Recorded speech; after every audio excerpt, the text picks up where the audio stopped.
Hey everyone, and welcome to today's episode of the vlog.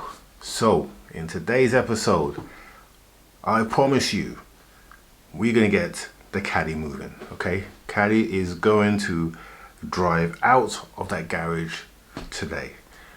But before that happens, we need to sort out a few little things on there. So, we're not going to waste any more time. We're going to get on to getting those things sorted, getting the bumper back on there, and then clearing some of the codes, and then we go for that first drive and see if we can get it out of the garage. So we got to sort out the bumper, we got to sort out the gearbox, because at the moment it's not going into gear properly. We'll clear the codes down, then we'll give it that start and move it out. So let's go and see how we get on. Okay, we are back on the caddy, yes. So we're going to attempt first drive today, so we're going to get the bumper on. But there's a couple of things that we need to do. So I'm having problems with getting the gearbox selected in the right gear, but I know what the problem is. So we need to adjust the gear linkages, and we can do that by taking off the air filter box and getting down to the linkage. Hopefully we won't have to remove the gearbox, the battery. Now inside of the gear linkage, I'm hoping that we'll be able to get to it. Once we lift this up here, we should see a little pin that we line up the gearbox. So at the moment we're getting first, not getting second, and we're not getting reverse either, and that tells me that the gearbox is not aligned. Excuse the alarm's going off because the sensors are picking me up, but there's no alarm voice. Anyway, so we need to sort this out. It should be relatively simple, hopefully. So, but we'll see how we get on. Right, so the first thing we need to do is you get a little 5mm drill bit will do it. So a little 5mm drill bit goes through this hole here, and then that feed, there's a little hole down the bottom there. Can you see that down there? See that hole there? So we feed this through, get it into position, feed it through, and then it will lock. There we go. So we're now into position. That is locked. That is a central position for the gear stick. Okay, so the next thing we need to do is under the engine bay here. So we've taken off the air filter, and then you've got down below, you've got this little nodule down here. Can you see it? The little L-shaped thing. So basically you put him in the upright position, and then you lock this into position. When you lock it into position, when you get it into the right position, that means that you are dead in the, basically you're in neutral, you're dead neutral central. So when you knock the gearbox or the gear stick side by side, that's where that be, and then you then release these. So at the moment these locking nuts, they're untwisted like that. So what you do is you pull these back like that, and then you twist them, and then that locks them into position, and then you've got your gear linkages here that you can just see. This pipe's in the way, I know, but just down the bottom there you'll see that linkage. I'll get a light actually and light them up, you'll see it better. Okay, hopefully you can see that much better now. So that linkage there, that's what we're locking into. See him? That one there. And then we've got the other side here as well, which we've already loosened up. So I'll get that into position because I need two hands to do that. But essentially you're just pushing it down, and then actually I might be able to do it with one hand. Let's lock him up. Just pull him up. You should just push him right down, and we get him in the right position. We don't want to force this because otherwise it will break. Now I need two hands. Let me get two hands, and then I'll come back and show you in the right position. 1 minute 37 seconds later. Okay, so we have now put our pin in the right place. You did take two hands. Let me show you that pin. Hopefully you can see it right there. Touching it with the tip of my finger. Can you see it there? There's our pin right there. He's in the upright position, and this is now locked. So with that in the right position, we now need to release the linkages. So you see the spring linkages, one there. If I release that, you see it goes into place and it locks into position. The same again with this one. We're just gonna get the light in the right position, you'll see it better. Okay, So there is our spring. We see it fully retracted, or we just twist it and it goes up, and now that is now locked into position. Okay, so that is in the right position. Basically you have these tensions here and they are now locked. So what we should see now is when we go back into the van,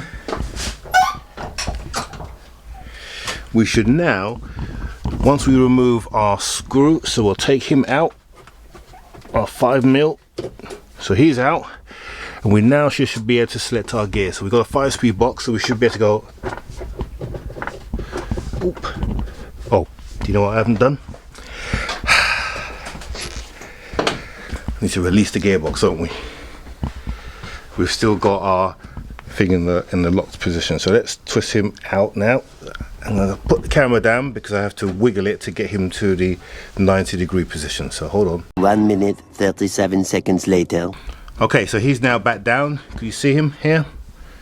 Hopefully you can see him there. So he's now back 90 degrees. So basically when it's in a locked position, it's up like that, and unlocked, it's down like that, and that's how he is at the moment. So we now should be able to try that again, select our gears. Okay, so here we go. So first, second, that's better. Third, fourth, fifth, and then reverse. Here we are, all working, car's responding, so we are good. Okay, all good. Right, so I'll put the airbox back on and then we'll go about fitting the front bumper.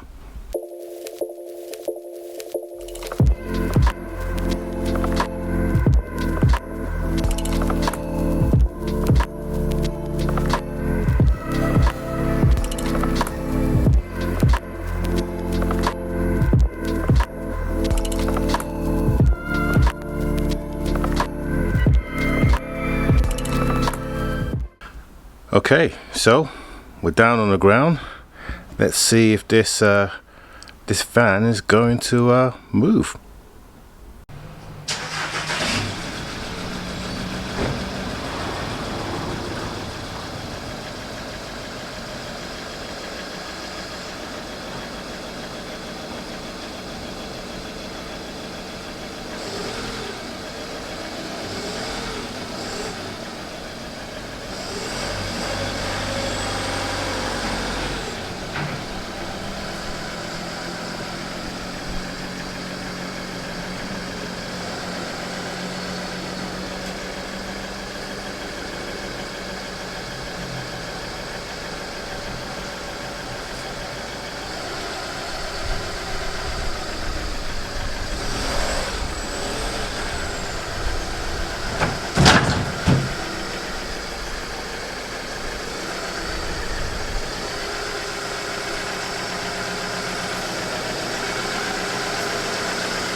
Well, look at that. Empty garage could only mean one thing. Yep, you saw it. The van moves. It works. Now there's a few little issues. We'll go through those in a second. But the main thing is she moved out, and she moved out really smoothly. So we know our gearbox and clutch is absolutely fine. There was no rattle or anything. We're still to do a main drive, but she's moved out absolutely fine. So I'm going to get her back in the garage and then we'll talk through some of the stuff that we found. Okay, so back in the garage now. So when I took the van out for the first run, like I said, moved really nice and smoothly. However, I had the glowing light again come up and I thought, oh, here we go again. Ran the VCDS on there and we came up with a code 2564, which is the turbo actuator, which is this here, said implausible signal. So I tested the actuator, because normally that means the actuator's at fault, but it works, it goes up and down. And the way you test it is you grab the hose, so this hose here, and you just disconnect it, and what you should see is the actuator drop down. It's just a rod, and it drops down into the turbo, and it did exactly that. And when we connected it back up, it came back up as it should do. So we know the actuator is working, but what I think it could be is this here, the N95. Actually, I'm not sure whether that one's the N95 or that one, but basically the tube goes into that actuator in the back there. You can't see it very well, but this here, and it could be that the tubes are just connected wrong, because it's all of these vacuum tubes here, they all connect, and I thought I connected them according to the plan, but I will check those again. But I think that's where that is. Other than that, it seemed to have gone pretty well. The other issue I have is that there is a great big dirty crack. You can't see it very well, but it runs from here and it goes right across the windscreen. So we're gonna have to get that replaced, but I've got a replacement windscreen. I've got a guy who's gonna replace it, and he's done it for me at quite a reasonable cost. Other than that, that's the only other issues that we've got. There's no other codes or anything in the vehicle, and we've got all the lights working now. I just changed the bulb over here. Our water line is staying where it should be. We're right on the marker, so it's actually in a very good place. One other thing I do have to do is these jets are blocked up. These are really expensive, these, about 30 quid, would you believe, if you get them OEM. Crazy. Anyway, I'm going to see if I can unblock that with a needle. So, very good place. Before we end though, I'm going to give you a bit of a fleet update, what's happening with the other vehicles, because obviously we got to get rid of all these vehicles before we can get the new vehicle in here. So first of all, the Tesla, which is staying, but it's had its MOT, and it failed it. Let me show you what on. Okay, so the Tesla failed on rear tyres, both rear tyres. They weren't to the legal limit, but they had cuts in them that took them down to the cord, so I had to buy a new pair of tyres. Things with Teslas, you need to buy the right tyres, and the standard equipment is Michelin for these cars. Michelin Pilot Sports for S's. They ain't cheap, trust me. £300 a boot. So, but it needed to be done, so they're done now, and it passed its MOT yesterday, which is good. Over to the combo, and two good things about the combo. We got a new key cut, so we've got a proper key at last, so we can open the door with a remote. Never been able to do that before. Right, so handbrake failed the MOT on the handbrake too loose. That was because I stupidly didn't tighten it up when we fitted the new rear swing arm, so it was still as it was holding, just wasn't holding enough, so that's been replaced. And the other thing that it failed on, can you see that? That there is no rubber boot on the handbrake pedal. That's a failure. Who would have known that, eh? So I've got one of those coming as well. I could just use the clutch one, but I'm not sure whether the clutch needs one as well. So I've ordered a new one that's coming this week, and then we can put that through, and then once that goes through we can put him up for sale, and that will clear some space. The ID3, that's already past the MOT, but I am toying with the idea of giving it a facelift. You know, the new facelift, I much prefer the front of the new ID3. I think this front looks really ugly. That's just me personally, but tell me in the comments what you think. Should I facelift this to the latest model? From what I can see, the facelift should just fit straight on here, no issues. There probably will be, but it looks like there's no issues. But let me know in the comments below whether you think I should facelift that. But that's gone through its MOT, as I mentioned last week, so we're all good there. And there it is, the Caddy has moved. You know, I've almost had that van for a year now, almost a year, which is incredible. And yeah, nothing more to say on that. I'm just so glad that we are now where we are. Obviously there's still a whole lot of stuff that needs to be done, but now it's mostly cosmetic than mechanical.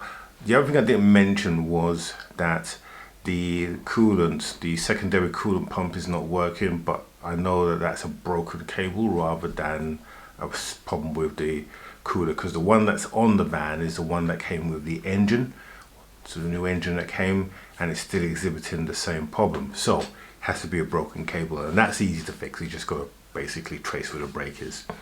So so yeah, there we go. Van almost done. I will be doing a few other jobs, but that's going to be in a week's time because I'm actually away next week, which means that there's no vlog next weekend. Okay, so no vlog on next Monday because I'm actually away.